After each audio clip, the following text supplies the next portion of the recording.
अंधकार। तो अंधकार को और हम क्या कहते हैं? अब देखिए, अंधकार का सबसे ज़्यादा पूछा जाने वाला क्या है? तिमिर। तो तिमिर से मिलता जुलता अगर आपको तम मिल गया या तमिश्रा मिल गया तो ये सब क्या है? अंधकार के ही पर्यायवाची। ऐसे ही अगर अग्नि में आ जाएंगे तो यहाँ पे देखिए एक बहुत इम्पॉर्टेंट है अनल। अगर इसी अनल को अनिल कर दे तो वह हवा का हो जाएगा, और अनल रहेगा तो किसका रहेगा? अग्नि का। तो अनल कहिए, चाहे पावक कहिए, चाहे कृषाणु कहिए, ये किसके पर्यायवाची हैं? अग्नि के हैं। ऐसे ही देखिए अनुपम का पर्यायवाची क्या है? अनुपम का मतलब अद्वितीय। जैसे हम लोग नहीं कहते थे कि प्रत्येक बच्चा विशिष्ट होता है, तो विशिष्ट का मतलब भी क्या होता है? अद्वितीय, मतलब एक दूसरे से एकदम अलग, अद्भुत। तो वही है कि अनुपम का मतलब है अद्वितीय। वैसे देखिए हम लोग मनोविज्ञान में अन्वेषण शब्द कई बार पढ़े हैं। तो अन्वेषण का मतलब क्या होता है? खोज, या इसी को कभी कभी क्या कहते हैं? अनुसंधान। अब खोज अगर याद रहेगा तो इससे मिलता जुलता जांच आ जाए, छानबीन आ जाए, पूछताछ आ जाए, शोध आ जाए, तो कुछ न कुछ हम पकड़ लेंगे। लेकिन अन्वेषण का मतलब खोज ही हमको ना पता हो तो कोई भी आएगा तो हम सोचेंगे ये सही है, वो सही है, ऐसा नहीं करना है। अब देखिए अगला है अमृत। अमृत बहुत इम्पोर्टेंट है।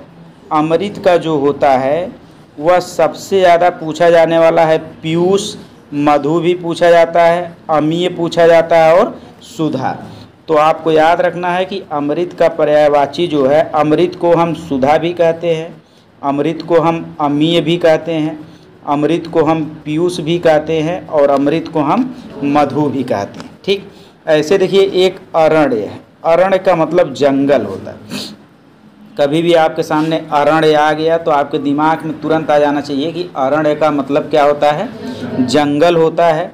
और जंगल को ही हम क्या कहते हैं? वन भी कहते हैं। और सबसे इम्पोर्टेंट है कि अरण्य का, जैसे अब अरण्य मतलब जंगल, वन हम जानते हैं, तो ऐसा पूछेगा जो हम नहीं जानते। तो अरण्य का मतलब क्या होता है? कानन। अभी तक के लिए सबसे इम्पोर्टेंट है कि अरण्य का मतलब क्या होता है? कानन। इसके बाद देखिए अश्व का मतलब तुरंत आप जान जाएंगे कि अश्व का मतलब घोड़ा होता है। ठीक। लेकिन यहाँ पे सबसे इम्पोर्टेंट, यहाँ पे अश्व का मतलब क्या है? है का मतलब घोड़ा यानी अश्व। ऐसे ही तुरंग का भी मतलब क्या होता है? अश्व। देखिए जो तेज दौड़ने वाला होता है उसी को तुरंग कहते हैं। कभी कभी सांप का भी पर्यायवाची क्या हो जाता है? तुरंग हो जाता है। तो यहाँ पे सबसे इम्पोर्टेंट अश्व का मतलब क्या है? घोड़ा, घोटक, ये सब आपको याद रखना है। इसके बाद देखिए असुर है। असुर का जो नाम आएगा तो असुर मतलब जैसे भगवान के विपरीत काम करने वाले, जैसे राक्षस जो होते हैं वह क्या होते हैं? असुर होते हैं। तो तुरंत आपके दिमाग में राक्षस आएगा, और राक्षस ज़्यादातर रात को चलने वाले होते हैं, इसीलिए इनको क्या कह देंगे? तमीचर या निशाचर या निशीचर या रजनीचर भी इसको क्या कहते हैं। तो असुर से आप एक ठो रिलेट कर लेंगे राक्षस। राक्षस ज़्यादातर रात को ही चलते हैं, तो तमीचर, निशाचर या रजनीचर अपने आप याद आएगा। ऐसे देखिए अनी बहुत इम्पॉर्टेंट है। अनी का जो पर्यायवाची होता है वह क्या होता है? सेना, या क्या होता है? चमू। ये दोनों बहुत इम्पॉर्टेंट है। मतलब अगर आपसे पूछ लिया कि सेना का पर्यायवाची क्या होता है तो आप तुरंत बताएंगे कि सेना का पर्यायवाची क्या होता है? अनी होता है, या सेना का पर्यायवाची चमू होता है। चमू का भी मतलब क्या होता है? सेना होता है। ऐसे कटक का भी मतलब क्या होता है? सेना होता है। अभी आप पढ़ें कानन का मतलब क्या था? वन या जंगल या अरण्य था। लेकिन उसी से मिलता जुलता एक कटक है। कटक का मतलब क्या है? सेना। ऐसे ही चमू का भी मतलब क्या है? सेना। और अनी का भी मतलब क्या है? सेना। ठीक। तो ये आप जरूर यहाँ पे अनी और चमू ये दोनों जरूर याद रखना है कि यह किसका पर्यायवाची है? सेना का। अगला है आकाश। आकाश का पर्यायवाची क्या होता है? तो आकाश के बहुत ज़्यादा पर्यायवाची हम लोग जानते होंगे। ठीक। जैसे गगन है, नभ है, अंबर है, शून्य है, ये सब हम लोग जान रहे हैं। यहाँ पे इम्पोर्टेंट है, आपको याद रखना है व्योम। व्योम का मतलब आकाश। कई कविताओं में यह व्योम आता है। ठीक। तो व्योम का मतलब क्या होता है, आकाश होता है, और पुष्कर का भी मतलब क्या होता है, आकाश। यहाँ पे एक और इम्पॉर्टेंट है, अनंत का भी मतलब क्या होता है, आकाश होता है। फिर देखिए आनंद नाम आते ही सुख आपके दिमाग में आ जाएगा, लेकिन आनंद को सबसे ज़्यादा इम्पॉर्टेंट आपको याद रखना है कि प्रमोद का मतलब क्या होता है, आनंद। प्रमोद का मतलब क्या होता है, आनंद। ऐसे ही देखिए आम है, आम का पर्यायवाची आम्र हो गया, रसाल हो गया, ये सब आपको पता होगा या मतलब कहीं ना कहीं से आप पकड़ लेंगे। लेकिन सबसे इम्पॉर्टेंट क्या है, पीक बंधु। पीक बंधु का मतलब क्या होता है, आम होता है, या अमृत फल का भी मतलब क्या होता है, आम होता है। लेकिन आम के लिए सबसे इम्पॉर्टेंट आपको याद रखना है पीक बंधु। ठीक, इसके बाद आगे हम लोग चलते हैं। अब ऐसा नहीं कि जैसे ये सब हम लोग छोड़ दे रहे हैं तो आप भी छोड़ देंगे। आप जब भी कभी समय मिलेगा, तो परीक्षा आ गई तो इसमें तो समय नहीं मिलेगा, लेकिन जब भी कभी समय मिलेगा तो आप इस पर थोड़ा सा क्या करिएगा, देखिएगा कि अखाड़ा किसे कहते हैं, या इस तरह से मतलब ज़रूर देखिएगा। ऐसा नहीं है कि बस इम्पॉर्टेंट पढ़ने से जो है सिलेक्शन नहीं हो पाता है, ये जानते रहिए। अगला देखिए इंद्र है। इंद्र जो है, इंद्र के कई ऐसे पर्यायवाची होंगे जो हम लोग क्या करते हैं, जानते हैं, लेकिन एक बहुत इम्पॉर्टेंट है मधवा। इंद्र को ही और क्या कहते हैं, मधवा कहते हैं। इसके अलावा देखिए देवराज इंद्र कहते ही हैं, इसके अलावा महेंद्र भी कहते हैं, पुरंदर भी देखिए इम्पोर्टेंट है, पुरंदर भी कहते हैं, सुरेश कहते हैं, देवेंद्र कहते हैं। तो सब आपको पता होना चाहिए, लेकिन सबसे इम्पोर्टेंट आपको मधवा पता होना चाहिए कि मधवा जो पर्यायवाची है या दूसरा नाम है वह किसका है, भगवान इंद्र का है। ठीक है, इसके बाद हम लोग आगे चलेंगे। देखिए अगला है उजला। ठीक है, यहाँ पे उजला है, उजाला नहीं। ठीक है, तो उजला का मतलब होता है सफ़ेद। उजला का मतलब क्या होता है, सफ़ेद। तो उजला जब आएगा तो सफ़ेद तो हम जान ही जाएंगे, लेकिन इसी को उजला को ही हम क्या कहते हैं, धवल। क्या कहते हैं, धवल। देखिए कई सर्फ पे भी धवल लिख के आता है, जब प्रसार करता है। धवल का मतलब है कि एकदम कपड़े को पूरा सफ़ेद कर देगा, अच्छा कर देगा।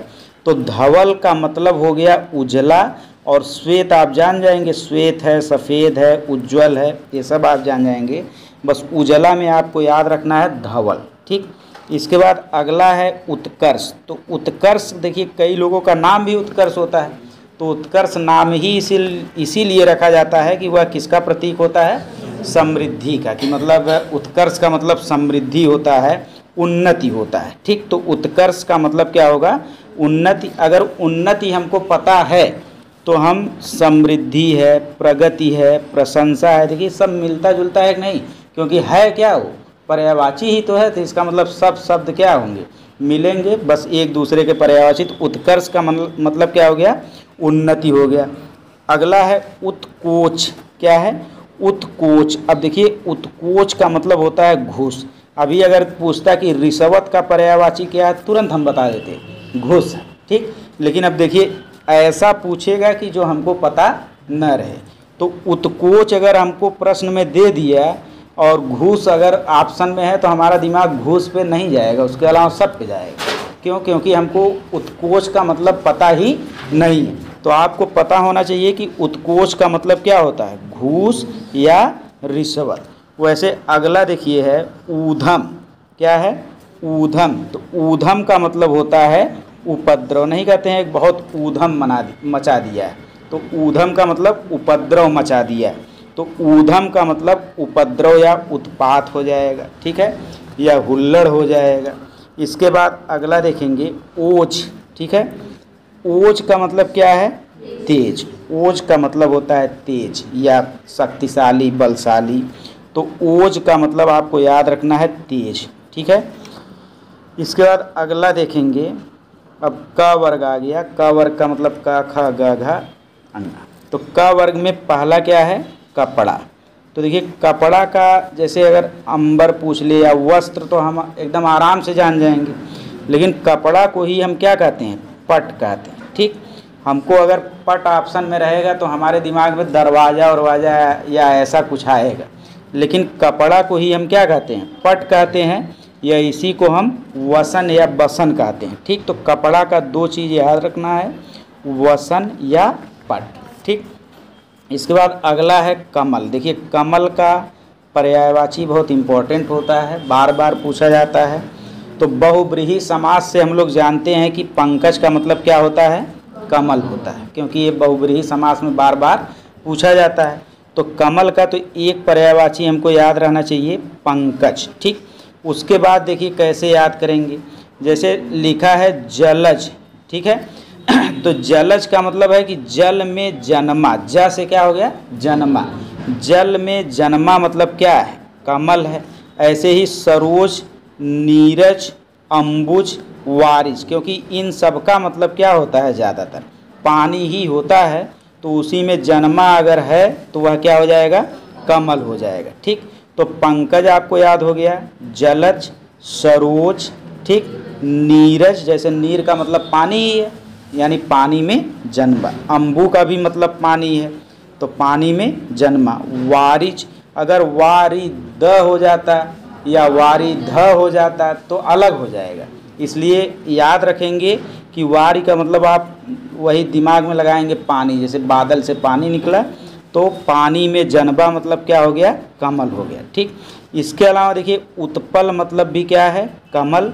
और एक बहुत इम्पॉर्टेंट है अरविंद। ठीक, अरविंद और पंकज ये दोनों नाम ही ज़्यादातर हैं, तो अरविंद और पंकज का मतलब क्या हो गया, कमल। और इंदिवर का भी मतलब क्या हो गया, कमल। तो इतना चीज़ आपको यहाँ पे याद रखना है। इसके बाद देखिए कामदेव भी बहुत इम्पोर्टेंट है। कामदेव का बस दो ही पर्यायवाची पूछता है, एक मनमथ यानी मन को मथ लेने वाला, और एक पुष्प धनवा। ठीक, तो ये दो आपको ज़रूर याद रखना है। कामदेव का एक पर्यायवाची क्या है, मनमथ है, और एक पर्यायवाची क्या है, पुष्प धनवा है। ठीक, इसके बाद कार्तिकेय। तो कार्तिकेय कौन थे, कार्तिकेय जो है भगवान थे, किसके भाई थे, गणेश जी के भाई थे। ठीक, तो कार्तिकेय को ही हम षडानन कहते हैं। ठीक है, षडानन का मतलब छह, आनन का मतलब जो है मुख वाले। तो आपको याद रखना है कि कार्तिकेय को हम षडानन कहते हैं। इसके बाद देखिए किरण। किरण का मतलब क्या है, किरण का मतलब किरण का मतलब यहाँ पे जैसे ज्योति, ये तो आपके दिमाग में आ ही जाएगा। किरण का मतलब क्या है, ज्योति है, दीप्ति है, प्रभा मतलब उजाला है।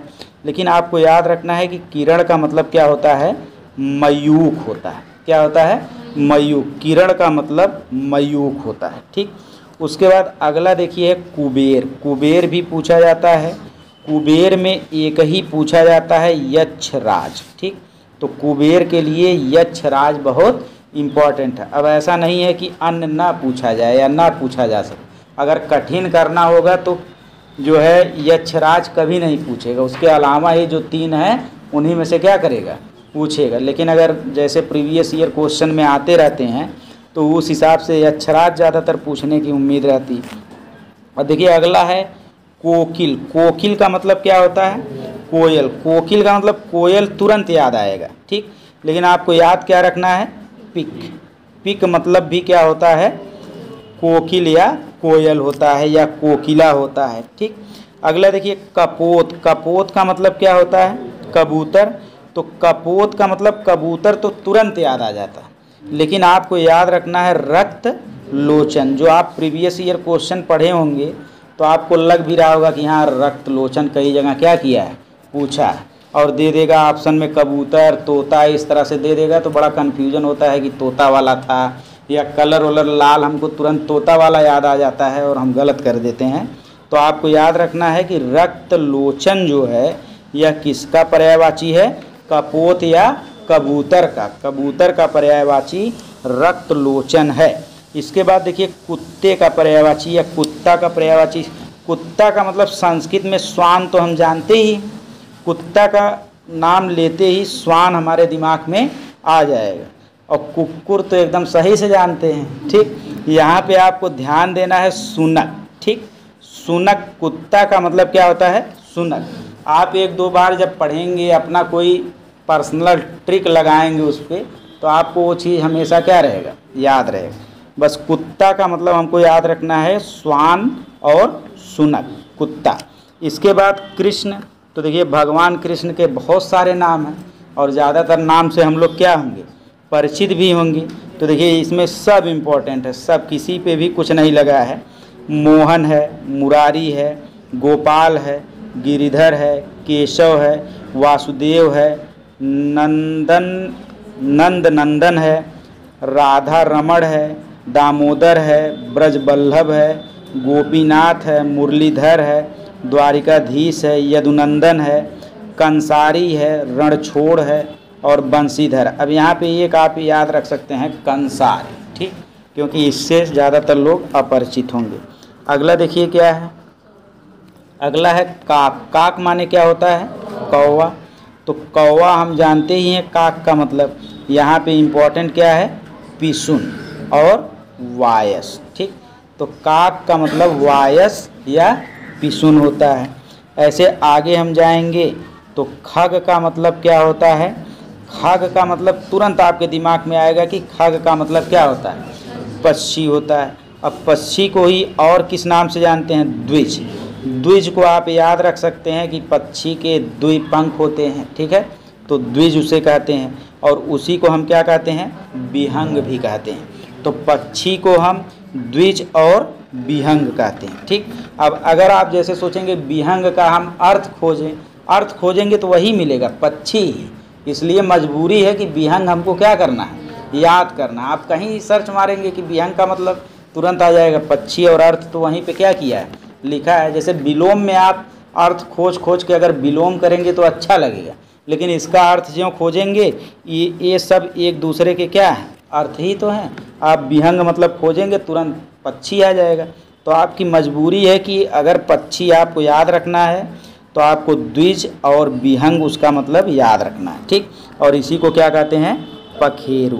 अगला क्या है, अगला है खून। खून को क्या कहते हैं, तो खून नाम आते ही रक्त या लहू या रुधिर आपको तुरंत याद आ जाएगा, लेकिन आपको याद रखना है कि खून का मतलब क्या है, शोणित। क्या है, शोणित। शोणित का मतलब क्या है, रक्त है। जैसे ज़्यादा दिमाग पर लोड लेके नहीं पढ़ना है, अभी PDF भेज देंगे, आप एक बार क्या करिएगा, परीक्षा से पहले देख लीजिएगा, आज कल परसों चाहे जिस दिन देख लीजिएगा, आपको याद रहेगा। खून का मतलब क्या है, शोणित, ठीक। इसके बाद देखिए गणेश आ गए। तो गणेश के भी कई नाम हैं, जैसे हम लोग लंबोदर जानते ही हैं, बहुब्रीहि समास में आ जाता है।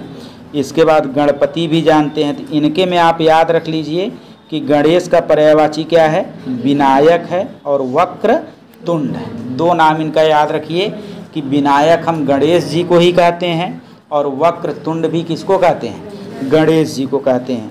इसके बाद आपका आ जाता है गरुड़। तो गरुड़ भी देखिए पक्षी ही है, ठीक।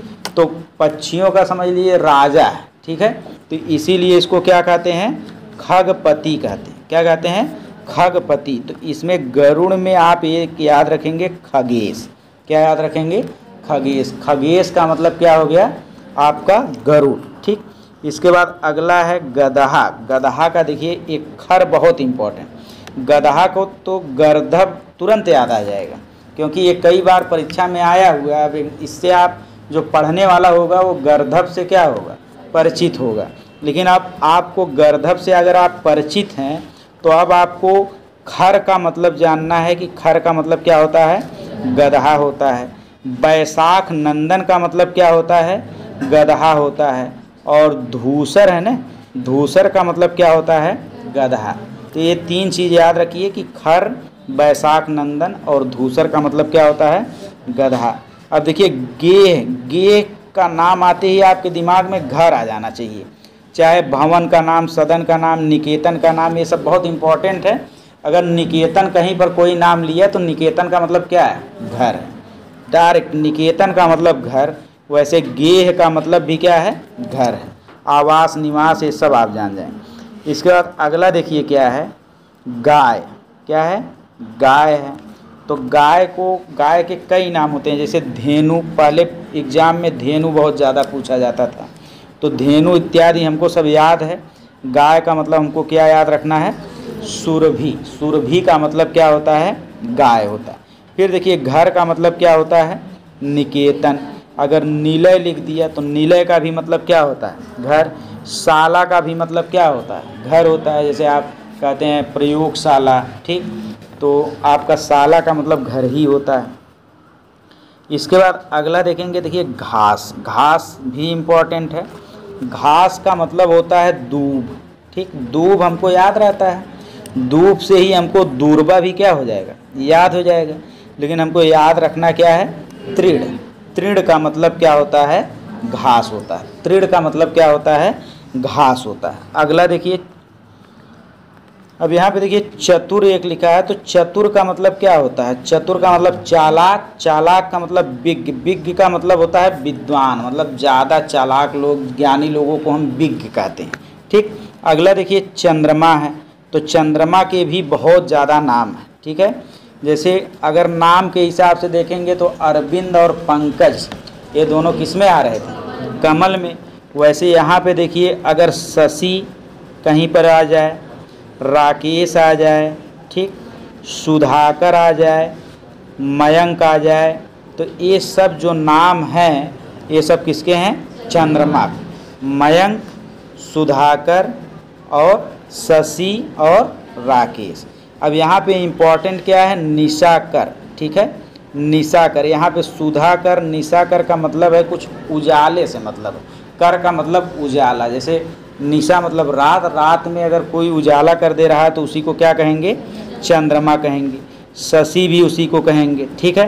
तो आपको यहाँ पे याद रखना है द्विजराज। द्विजराज हम किसे कहते हैं, चंद्रमा को। मयंक किसे कहते हैं, चंद्रमा को। सुधाकर किसे कहते हैं, चंद्रमा को।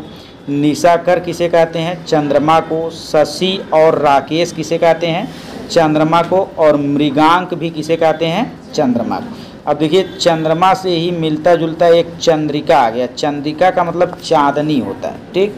ज्योत्सना का मतलब चंद्रिका, या कौमुदी का भी मतलब क्या होता है, चंद्रिका होता है। अगला देखेंगे चोर। ये चोर नाम आते ही आपको यहाँ पे ये जितने भी लिखे हैं इसमें से कोई हमारे दिमाग में आना क्या है, अगर हम पढ़े नहीं रहेंगे तो मुश्किलें रहे। तो ये यहाँ पर भी है रजनीचर। रजनीचर का मतलब रात में चलने वाला। तो अब राक्षस कोई ऐसा तो होता नहीं है कि जो आसमान से आए तो उसी को हम राक्षस कहें। जो अनैतिक काम करेगा उसे हम राक्षस, चोर या अनैतिक व्यक्ति कह सकते हैं। तो इसीलिए रजनीचर देखिए हम लोग उसमें भी पढ़े थे, राक्षस वाले में भी, और रजनीचर किस में पढ़ रहे हैं, चोर वाले में भी पढ़ रहे हैं। दस्यु का मतलब क्या होता है, चोर। तो देखिए सबसे ज़्यादा पूछा जाने वाला यही है कि दस्यु का मतलब क्या होता है। तो दस्यु का मतलब क्या होता है, चोर होता है, ठीक है। इसके बाद यहाँ पे देखिए इसको हाईलाइट किया गया है क्योंकि कई बार यह क्या किया है, पूछा है। तो रक्त लोचन अभी हम लोग ऊपर पढ़ चुके हैं, किसका है, कबूतर का। आगे देखेंगे तो देखिए जल का क्या होगा। जल का अभी कमल में मिल गया था, ठीक। जैसे देखिए नीर मिला था, नीर में अगर ज मिला दिए थे तो नीरज हो जाएगा, यही था ना। तो नीर से जन्मा जो था वह क्या था, कमल था। और यहाँ पे केवल नीर रहेगा तो नीर का मतलब क्या होता है, पानी। उसके बाद अम्बू, तो अम्बुज अगर हो जाएगा तो वह किसका हो जाएगा, कमल का। केवल अम्बू रहेगा तो उसका मतलब पानी है। सलिल का मतलब क्या होता है, पानी होता है, ठीक। और तोय का भी मतलब क्या होता है, पानी। तो यहाँ पे देखिए ज़्यादातर लोगों को नीर, अम्बू याद होगा। आप सलिल और तोय याद करिए। तोय का मतलब क्या होता है, पानी होता है। इसके बाद फिर देखिए वही जंगल आ गया। तो जंगल को हम क्या कहते थे, अरण्य कहते थे। क्या कहते थे, अरण्य कहते थे। और जंगल को ही हम क्या कहते थे, कानन भी कहते थे, वन भी कहते थे। इसके बाद अगला है झंडा।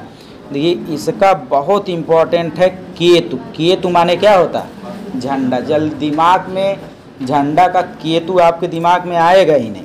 तो झंडा का मतलब क्या होता है, केतु और पताका, ठीक। तो पताका और केतु ये दोनों किसके पर्यायवाची हैं, झंडा के हैं। इसके बाद आगे हम लोग चलेंगे तो तलवार आ जाएगा, ठीक है। तो तलवार का सबसे इम्पोर्टेंट है करवाल, ठीक। तलवार का मतलब क्या है, करवाल। और इसी को हम चंद्रहास भी कहते हैं क्योंकि तलवार ऐसे चंद्रमा की तरह थोड़ा सा क्या रहता है, मुड़ा रहता है। तो मुड़ा होने के नाते इसे हम क्या कहते हैं, चंद्रहास। तो बताइए तलवार का चंद्रहास तो हमें क्या रहेगा, याद भी रहेगा, और तलवार का करवाल भी क्या रहेगा, याद ही रहेगा, क्योंकि उससे मिलता जुलता है। ठीक, इसके बाद देखिए कृपाण। कृपाण जो आपके सिख होते हैं अपने रखे रहते हैं ना, तो छोटे वाले तलवार को हम क्या कहेंगे, कृपाण कह देंगे, ये भी याद रहेगा। इसमें आपको दो याद रखना है, एक तो शमशीर याद रखना है और एक क्या याद रखना है, अस्सी। अस्सी का मतलब होता है तलवार। ठीक, अस्सी का मतलब क्या होता है, तलवार, और शमशीर का भी मतलब क्या होता है, तलवार। ज़्यादातर जैसे मुस्लिम लोग शमशीर उसे कहते हैं, तो आप उस तरह से भी याद रख सकते हैं। इसके बाद देखिए ताम रस। ताम रस हम किसे कहते हैं, अब यहाँ पे एक देखिए नया मिल गया। ताम रस जो है कमल का ही क्या है, पर्यायवाची, तो कमल का ही एक नया पर्यायवाची ताम रस। ठीक, इसी को आप पंकज भी कह सकते हैं या इसी को पुंडरीक भी कह सकते हैं। अब आप इस तरह से याद रख सकते हैं कि कमल का एक पर्यायवाची तामरस भी है और कमल का एक पर्यायवाची पुंडरीक भी है, और वहाँ पे हम इंदिवर पढ़े ही थे, पंकज पढ़े ही थे, तो इंदिवर और पंकज हमें क्या है, याद है। बस याद रखना है कि तामरस, जैसे ताम जो आएगा तो हमको कुछ रात से संबंधित उधर हम लोग चले जाएंगे कि कहीं अंधकार का तो नहीं है, तो आप थोड़ा सा वहाँ पे दिमाग लगा के याद रखेंगे कि तामरस किसका है, कमल का है, और पुंडरीक भी किसका है, कमल का। इसके बाद आगे चलेंगे तो तीर। ठीक है, देखिए तीर बहुत इम्पोर्टेंट है। तीर का मतलब होता है सिली मुख। ठीक, जैसे आप बाण को देखते हैं तो बाण के जो है मुख पे इतना बड़ा ऐसे बना रहता है ना, फिल्मों में या आप महाभारत इत्यादि में देखते हैं, तो उसी को हम क्या कहेंगे, सिली मुख। ऐसे ही आप मोर इत्यादि के जो या उस पे देखेंगे तो वहाँ पर भी क्या रहता है, सिली मुख। तो तीर का जो पर्यायवाची है वह क्या है, सिली मुख है। इसी को सर भी कहते हैं और इसी को क्या कहते हैं, नाराज भी कहते हैं, बहुत इम्पोर्टेंट है। इसके बाद देखिए तोता। तोता का आपका क्या है, रक्त तुंड, और कबूतर का क्या है, रक्त लोचन। ऐसे ही जब आप जाएंगे दो चार ठोर पढ़ेंगे, कुछ मिलता जुलता रहेगा, तो वहाँ पे अगर क्लियर कॉन्सेप्ट नहीं रखेंगे तो ऑप्शन में दोनों रहेगा, रक्त लोचन भी रहेगा और रक्त तुंड भी रहेगा। जो वहाँ पे 1 मिनट का समय दे के क्लियर किया है उसका 1 नंबर क्लियर है, और जो क्लियर नहीं किया है तो उसको तो जो तो दोनों ऑप्शन में पढ़ा तो तुरंत तो रक्त लोचन था कि रक्त तुंड था, बस उसी में 10-20 करना पड़ेगा कि 50% चांस है कि हमारा क्या होगा, सही होगा। इसलिए कॉन्सेप्ट क्लियर और हर क्वेश्चन से आपको लड़ना चाहिए। तो तोता का मतलब क्या हो गया, रक्त तुंड हो गया। इसी को दाड़िम प्री भी कहते हैं। आप सुग्गा जानते ही होंगे, शुक्र भी मिलता जुलता है तो ये भी जान जाएंगे, लेकिन आपको तोता का मतलब क्या याद रखना है, रक्त तुंड। और कबूतर का मतलब रक्त लोचन। अब देखिए ऐसे भी याद रख सकते हैं कि जैसे कबूतर में ज़्यादा अक्षर है तो रक्त लोचन में भी क्या है, ज़्यादा अक्षर। तोता में कम अक्षर है तो रक्त तुंड में भी क्या है, कम अक्षर है। तो कुछ भी आप करके याद आपको रखना है। ठीक है, अगला देखिए दया। दया का मतलब क्या होता है, अनुग्रह। ठीक है, दया का मतलब क्या होता है, अनुग्रह। अगला है दांत। दांत का मतलब देखिए, दांत का मतलब आपको याद, दांत को द्विज और दसन भी कहते हैं। अब देखिए रदन आपको कैसे रहेगा, क्योंकि दांत का एक प्रकार होता है रदनक, जो 4 होते हैं। ठीक है, तो उससे आपको रदन और रद क्या कर सकते हैं, उससे कंपेयर करके याद कर सकते हैं, लेकिन दसन आपको क्या करना होगा, याद रखना होगा। इसके बाद देखिए दास का मतलब नौकर होता है। नौकर आपको याद रहेगा, लेकिन आपको याद रखना है अनुचर। अनुचर का मतलब अनुनाई, करके चलने वाला। हम कहें कि कपड़ा धोना है तो हमारा अनुनाई हो और हमारे कहे के अनुसार क्या हो, चले। तो अनुनाई हो और चले हमारे कहने के अनुसार, वही हमारा दास या नौकर होगा। उसी को आप क्या कहेंगे, किंकर भी कहेंगे। ठीक, इसके बाद एक है दीन। दीन का मतलब है अकिंचन। देखिए अब अकिंचन का मतलब होता है दीन या दरिद्र होता है।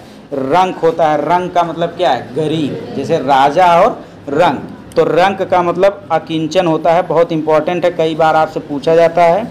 ऑप्शन में दीन नहीं रहेगा। अकिंचन का मतलब दरिद्र या रंक या कुछ गरीब टाइप रहेगा, ठीक है। इसके बाद अगला है दूध, ठीक है। तो देखिए दूध को हम क्या कहते हैं, दूध को हम पय कहते हैं। पय का मतलब क्या हो गया, दूध, और तोय का मतलब क्या था, पानी था। तो तोय का मतलब पानी, पय का मतलब दूध, और है का मतलब घोड़ा था।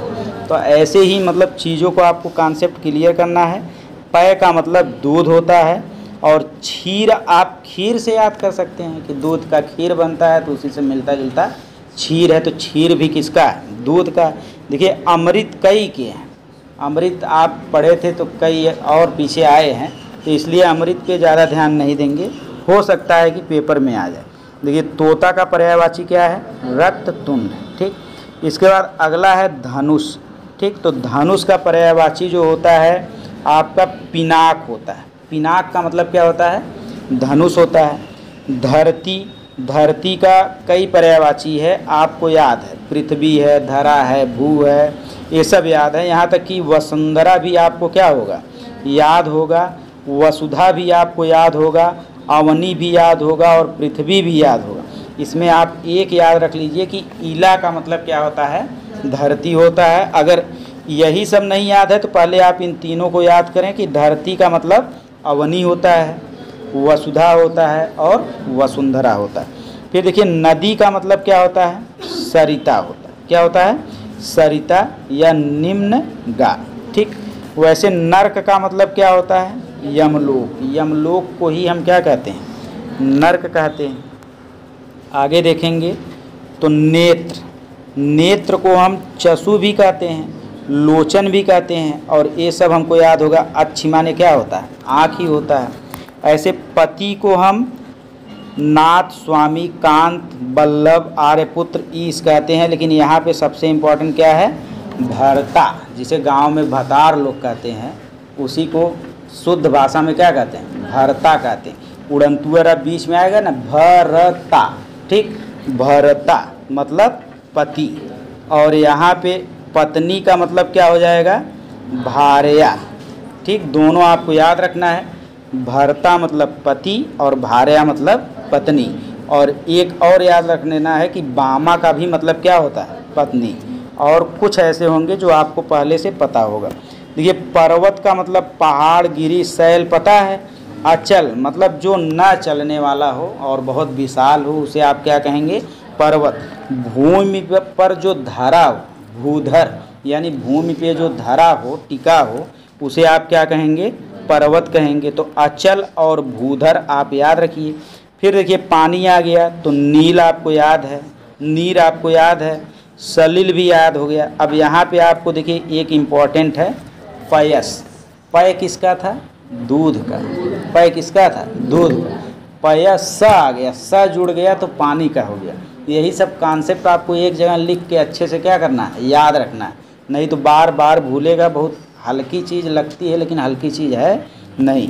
पानी का मतलब हो गया पयस, और केवल पय रहेगा तो उसका मतलब दूध है, ठीक। इसके बाद अगला देखिए है पुत्र। पुत्र का मतलब बेटा। यहाँ पे इम्पोर्टेंट देखिए, सुत का मतलब पुत्र होता है, और सुता का मतलब पुत्री होती है। तनय का मतलब पुत्र होता है, और तनया का मतलब पुत्री होती है। आत्मज का मतलब पुत्र होता है, और आत्मजा का मतलब क्या हो गया, पुत्री। नंदन का मतलब पुत्र होता है, और नंदनी की मतलब पुत्री हो गई। तो इस तरीके से आपको रिलेट करके ज़रूर याद रखना है। फिर देखिए पृथ्वी का आ गया। पृथ्वी में आप देखेंगे तो यहाँ पे आपका रत्नगर्भा, अवनी और वसुंधरा जरूर याद रखिए, बाकी याद होगा। पवन, देखिए यहाँ पे पवन में सबसे इम्पोर्टेंट क्या है, अनिल, और अनल रहेगा तो किसका हो जाएगा, आग का हो जाएगा। और यहाँ पे पवन में समीर भी आपको याद रखना है, और मारुत भी याद रखना है। मारुत कुछ आप हनुमान जी से रिलेट करके क्या कर सकते हैं, याद रख सकते हैं। तो मारुत हो गया, अनिल हो गया, समीर हो गया, वायु हो गया, ये सब किसके उदाहरण हैं, पवन के। इसके बाद देखिए पुष्प का बहुत इम्पोर्टेंट होता है। पुष्प का मतलब फूल आप सभी लोग जानते हैं।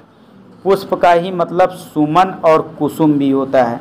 तो ऐसा आप याद रख सकते हैं, जैसे सुमन और कुसुम ज़्यादातर अगर जिसके दो बहनें होती हैं बहनों का नाम होता है, ठीक। तो कुसुम और सुमन ये दोनों किसके पर्यायवाची हैं?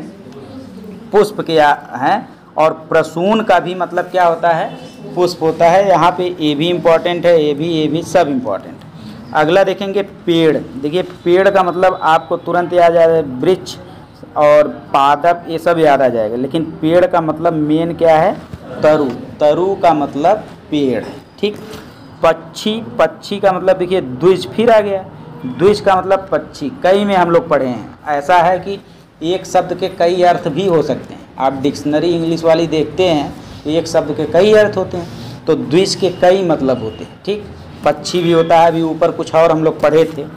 तो द्विज हो गया, पखेरु हो गया, खग हो गया, विहंग हो गया, विहग हो गया, ये सब किसके हैं? पक्षी के। अगला देखिए बंदर का नाम आते ही कपि, मरकट और कीस आपको याद आता है।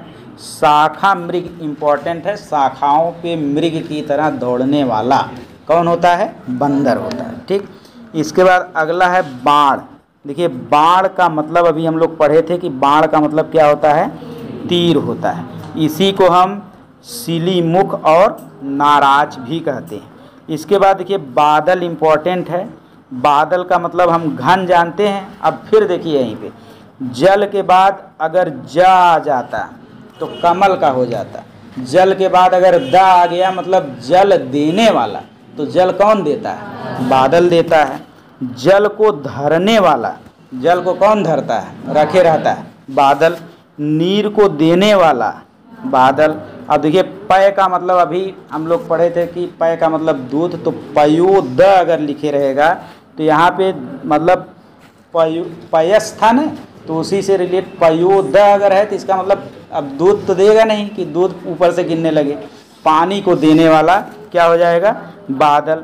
वारित पानी को देने वाला, बादल। वारी को रखने वाला, धरने वाला, बादल। तो इस तरीके से आप याद करेंगे कि जलद और नीरद, पयोद और वारिद, वारिधर ये सब किसके जो है पर्यायवाची हैं? बादल के। फिर देखिए बिजली का इम्पोर्टेंट है चपला, चंचला और दामिनी। देखिए दामिनी एक फिल्म भी बनी है, एकदम बिजली पे ही, बिजली कड़कने पर ही फिल्म क्या है? बनी है।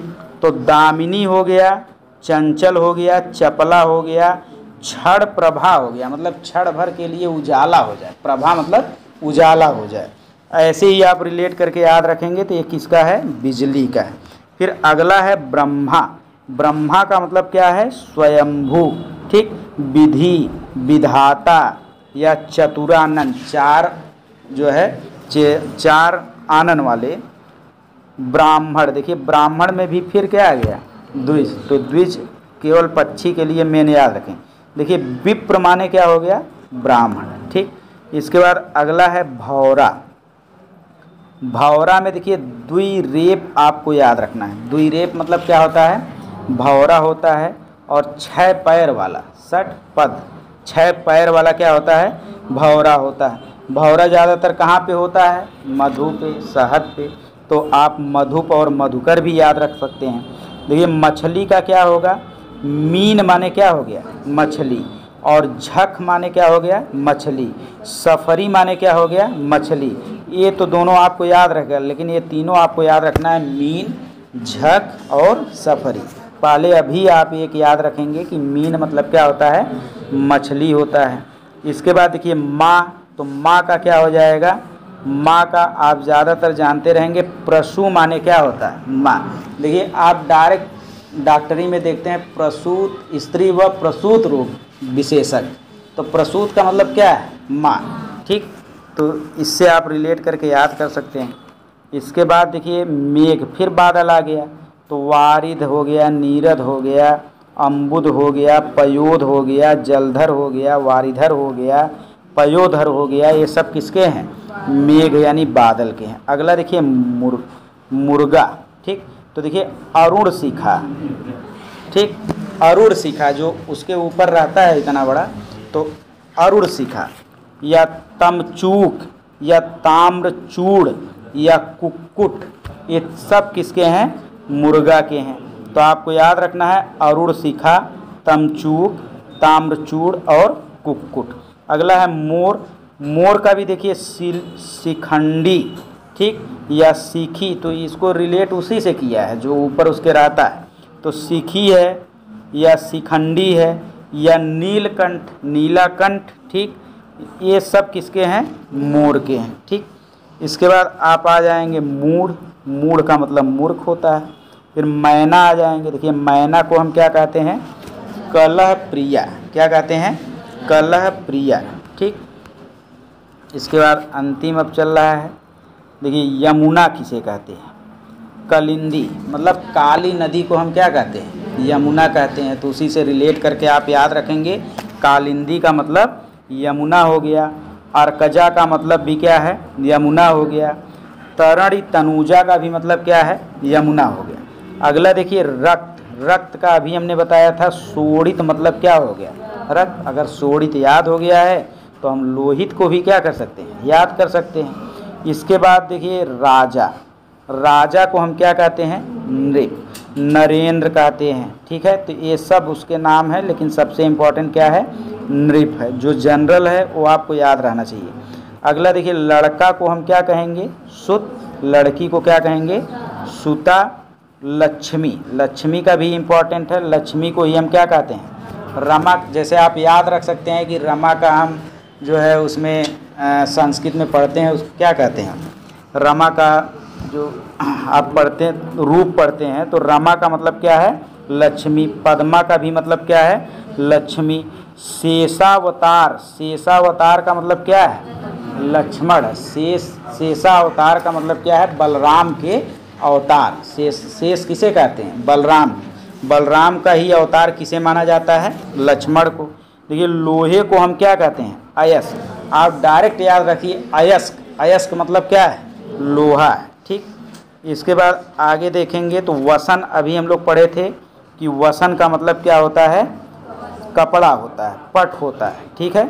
इसके बाद आगे जाएंगे, विद्युत आप पढ़ चुके। बारिश का मतलब क्या हो जाएगा? वृष्टि। जैसे ओला वृष्टि है तो वैसे वर्षा भी होती है, तो वर्षा का मतलब क्या होता है? वृष्टि। वृक्ष का हम लोग पढ़ ही चुके हैं, ठीक। शत्रु का हम लोग पढ़ चुके हैं। शत्रु का मतलब क्या होता है? अरि होता है। शत्रु का मतलब अरि या रिप। अरि या रिपु का मतलब शत्रु होता है, ठीक। शेर का देखिए क्या कहते हैं? केसरी या शार्दुल, ठीक, या मृगराज, ठीक। मृगराज या शार्दुल या केसरी आप किसे कहते हैं? शेर को। ऐसे केहरी भी किसे कहते हैं? शेर को। शेष नाग। देखिए नाग अहि का मतलब ही होता है नाग। भुजंग का भी मतलब क्या होता है? नाग। ब्याल का भी क्या मतलब होता है? नाग। उरग का भी मतलब क्या होता है? नाग। उरग का मतलब जो है सीने पे, मतलब उस तरह रेंग कर चलने वाले को क्या कहेंगे? उरग कहेंगे, ठीक। फड़ीस का भी मतलब क्या होता है? शेषनाग। अब यहाँ पे शहद। शहद को आप मधु भी कहते हैं, तो यहाँ पे याद रखना है आसव का मतलब क्या होता है? शहद। और मकरंद का मतलब क्या होता है? शहद। फिर देखिए कार्तिकेय आ गया, तो कार्तिकेय का मतलब आपको बताया गया था षडानन। ऐसे फिर देखिए सर्प आ गया, तो सर्प का मतलब अहि और भुजंग और उरग याद रखिए। स्वर्ण का मतलब सोना, तो सोना को ही हम क्या कहते हैं? कंचन भी कहते हैं, हेन भी कहते हैं, और सबसे इम्पोर्टेंट क्या है? कनक भी कहते हैं। ऐसे बीड़ा पाड़ी आ जाएगा तो आप जान जाएंगे सरस्वती की बात हो रही है। अब यहाँ पे देखिए समुद्र आ गया। समुद्र का मतलब क्या होता है? जैसे अब यहाँ पे धी धी रहेगा, ठीक है। अम्बु धी अगर आ गया तो इसका मतलब क्या है? समुद्र। मतलब अम्बु को धरने वाला, ठीक। यानी जहाँ पे जल धरा गया है तो वही क्या हो जाएगा? अब वहाँ पे जल देने वाला था, जल देने वाला बादल है, लेकिन जल को रखने वाला कौन है? समुद्र है। तो अम्बुधि है, नीर निधि है, ठीक, पयो निधि है, उदधि है। तो ये धी वाला अगर आ जाएगा तो आप जान जाएंगे समुद्र की बात हो रही है। सूर्य को आप दिनकर कहते हैं, दिवाकर कहते हैं, रवि, भानु, भास्कर, अर्क, ये सब जो है आदित्य और मार्तंड किसके जो है पर्यायवाची हैं? सूर्य के हैं। इसके बाद देखिए सिंह है। सिंह का मतलब अभी आप पढ़े हैं केहरी और मृगेंद्र, केसरी और व्याघ्र। ऐसे ही संध्या का मतलब सायंकाल। देखिए गोधूलि, ये शब्द हिंदी में बहुत प्रयोग होता है। गोधूलि का मतलब संध्या का समय, सायंकाल। ठीक, वैसे सीता को हम क्या कहते हैं? वैदेही। सेना को क्या कहते हैं? चमू और अनीक। अभी पढ़े हैं चमू और अनीक। और कटक हम किसे कहते हैं? सेना को। सलिल का मतलब पानी हो गया। सगर्भा का मतलब क्या हो गया? सगर्भा मतलब समान गर्भ से पैदा होने वाली, यानी भगिनी या बहन। ठीक, इसके बाद हाथी हो गया। हाथी को हम क्या कहते हैं? गज कहते हैं, करी कहते हैं, कुंजर कहते हैं। ऐसे हनुमान के कई नाम हैं। जो पवन सुत, यहाँ पे इम्पोर्टेंट है मारुत तनय। क्या है? मारुत तनय। ऐसे हिमांशु का मतलब क्या है? चंद्रमा। हिमांशु का मतलब क्या होता है? चंद्रमा, या इसी को निशाकर कहेंगे। हंस का मतलब है कलकंठ या मराल। मराल आप याद रखेंगे किसका है?